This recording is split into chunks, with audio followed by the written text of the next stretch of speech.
राधिका हत्याकांड का जिक्र सभी के मुंह पर सुना जा रहा है। राधिका के हत्या का मूल आरोप उसके पिता दीपक यादव पर किया गया है। दीपक यादव यानी राधिका के पिता ने बोलना यह ठीक होगा कि उन्होंने कबूल कर लिया है कि उसने बेटी की हत्या की है।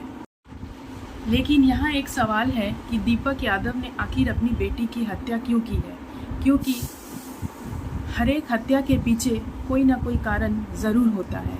तो यहाँ आखिर कारण क्या है जो दीपक यादव ने अपनी बेटी राधिका यादव की हत्या की है। सुनने में आ रहा है कि पिता ने करोड़ों रुपये अपनी बेटी के पीछे खर्च किया है। तो आखिर वो क्यों ऐसा कर सकता है? क्या परिवार उसकी हत्या के पीछे कुछ बातें छुपा रही है या पिता सच बोल रहा है? अभी तक तो इस चीज़ का खुलासा नहीं हुआ है, मगर कई सवाल हमारे बीच खड़े कर दिए हैं कि आखिर जो पिता अपनी बेटी के लिए सब कुछ दांव पे लगा दिया है, उसने अपनी बेटी के साथ ऐसा क्यों किया?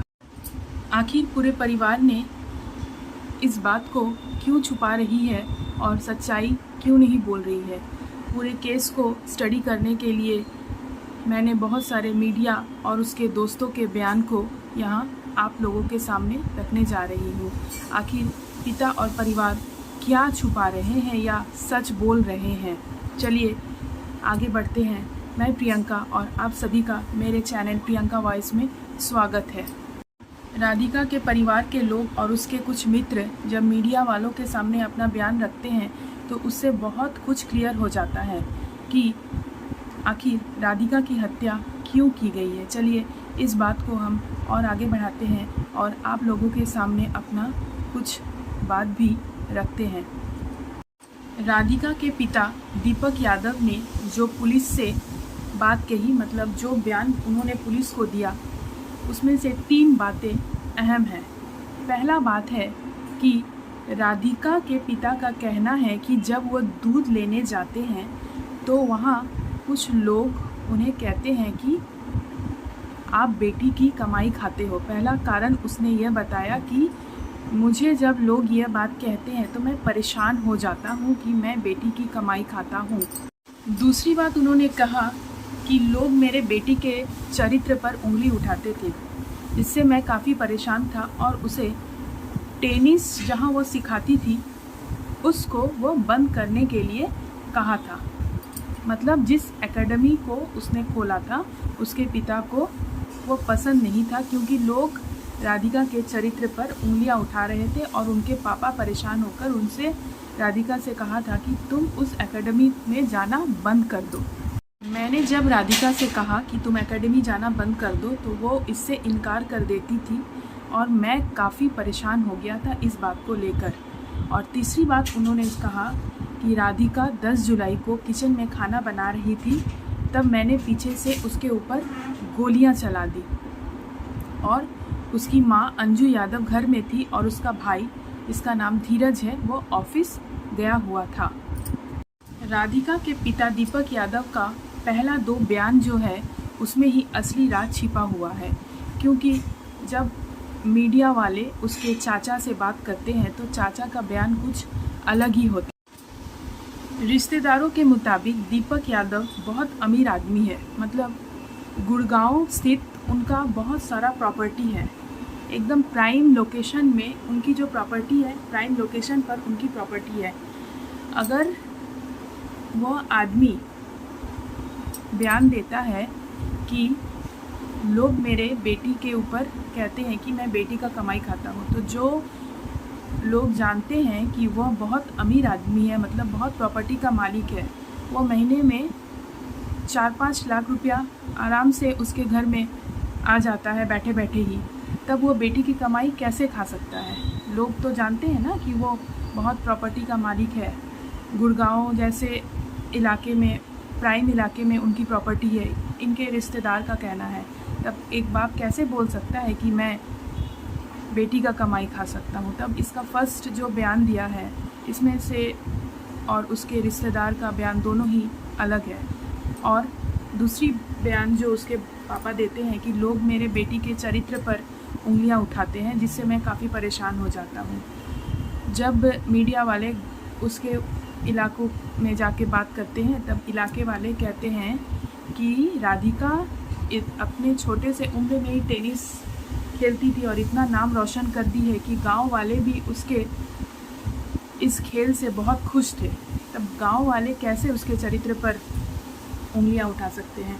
और ये भी सुनने में आया है कि राधिका जहाँ भी जाती थी अकेले नहीं जाती थी, उसके घर वाले, परिवार वाले, कोई ना कोई उसके साथ ज़रूर रहता था। तब वह कैसे उसके चरित्र पर उंगलियां उठा सकते हैं। ये भी सुनने में आ रहा है दीपक यादव अपनी बेटी राधिका यादव जो एकेडमी खोली थी, उसमें दीपक ने उसे 2 करोड़ रुपये देकर उसकी सहायता की थी ताकि वह एकेडमी खोलकर अपना कैरियर अच्छा कर सके।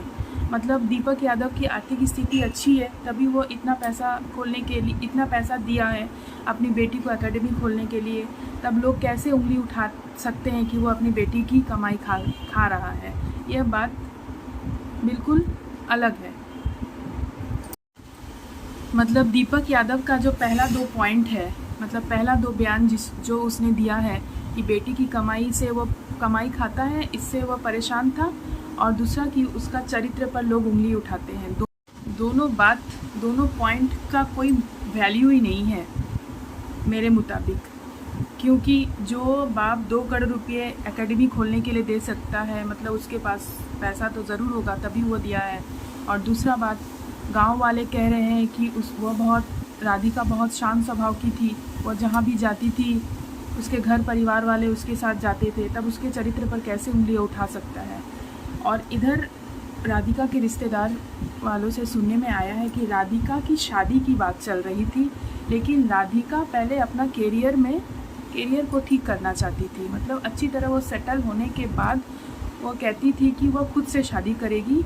मेरे कहने का मतलब है कि वह एकेडमी उसका जब अच्छी तरह से चल जाए, वह अच्छी तरह से सेटल हो जाए, उसके बाद ही वो शादी करेगी। राधिका को रील्स बनाना अच्छा लगता है। वो इंस्टाग्राम में अपना अकाउंट खोली थी और कुछ दिन से वो सोशल मीडिया पर एक्टिव नज़र आ रही थी, अच्छे रील्स बना रही थी, जो उसके पिताजी को पसंद नहीं था, क्योंकि उसके पिताजी अपना 15 से 20 साल अपनी बेटी के कैरियर बनाने के लिए अपना ज़िंदगी दांव पर लगा दिए थे। मतलब सब कुछ अपनी बेटी को वो दे चुके थे ताकि बेटी का कैरियर अच्छा हो सके। रील्स बनाना ही क्या राधिका का असली कारण था, ये एक हो सकता है कि रील्स बनाना बहुत सारे घर वालों को पसंद नहीं होता है। जो लोग रील्स बनाना पसंद नहीं करते हैं, आप देखिएगा वही लोग रील्स ज़्यादा देखते हैं। इधर कहते हैं कि पसंद नहीं है, लेकिन ज़्यादा रील्स वही लोग देख सकते हैं। हो सकता है राधिका के पिता को रील्स बनाना पसंद नहीं आया। दूसरी बात यह सामने आ रही है कि दीपक यादव यानी राधिका के पिता को शक की बीमारी थी। उसे जब एक बार शक हो जाता था तो वह बहुत दिनों तक रहता था, इसीलिए वह राधिका के ऊपर शक करता था और राधिका जहाँ जाती थी उसके पिताजी उसके साथ ही जाते थे।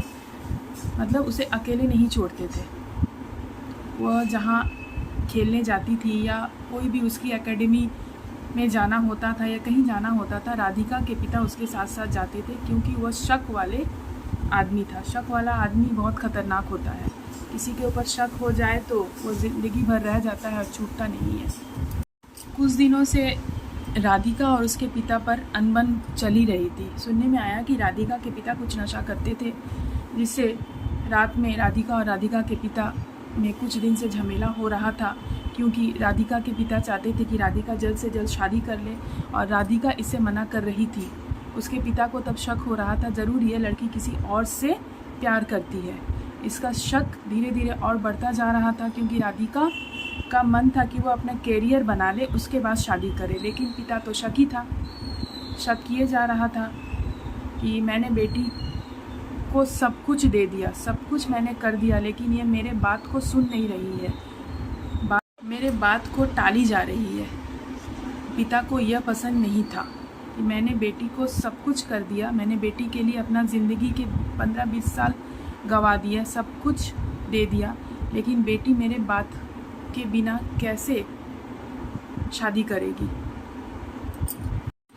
दीपक यादव को तो शक था और शक के चलते वो सोच रहा था अगर परिवार में कुछ बदनामी हो जाए तब क्या होगा। इसी कारण उसने हो सकता है ऐसा किया होगा कि परिवार की बदनामी ना हो जाए, उससे पहले ही मैं बेटी को मार देता हूँ।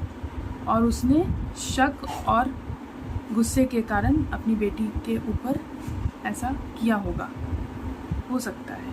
अभी तक कुछ क्लियर सामने नहीं आया है। चलते हैं आगे और इस कहानी, इस हत्या को लेकर अगर कुछ सुराग मिलेगा तो आप लोग के सामने ज़रूर रखने के लिए आऊँगी। तब तक के लिए धन्यवाद।